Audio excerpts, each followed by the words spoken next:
Bij ouderen luidt dat oors. Het zwieren alcoholgebruik onder 55-plussers is flink tan om.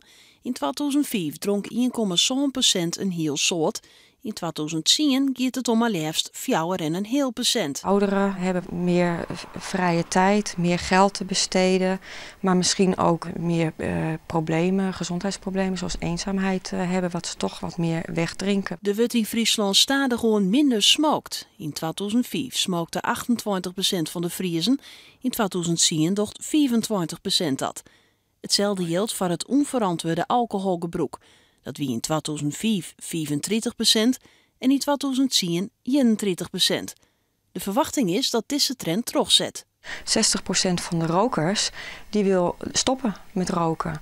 En voor de drinkers, vooral de zware drinkers, daarvan wil ook ruim 1 op de 4 stoppen met drinken of minderen met drinken. Dat mensen graag van de minnegewoontes af willen, verneemt ook de GGD. Vorig jaar hebben honderden mensen om hulp vragen bij het stopje met smoken.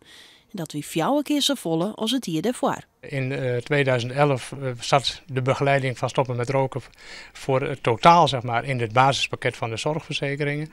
En dat is met ingang van 2012 is dat veranderd. Ik vind dat heel jammer. Want je ziet in één keer een toename van het aantal mensen dat dus wil stoppen met roken.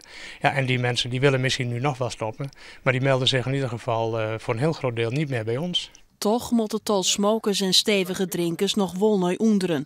Het goed informeren van de mensen is nevens de GGD net genoeg. Je kunt als overheid kan je ook een aantal maatregelen nemen in de sfeer van prijzen, in de sfeer van de beschikbaarheid en dergelijke verkooppunten. Misschien moet je wel samen met supermarkten nog eens een keer afspraken maken over dat ze bijvoorbeeld niet altijd bier in de reclame gooien.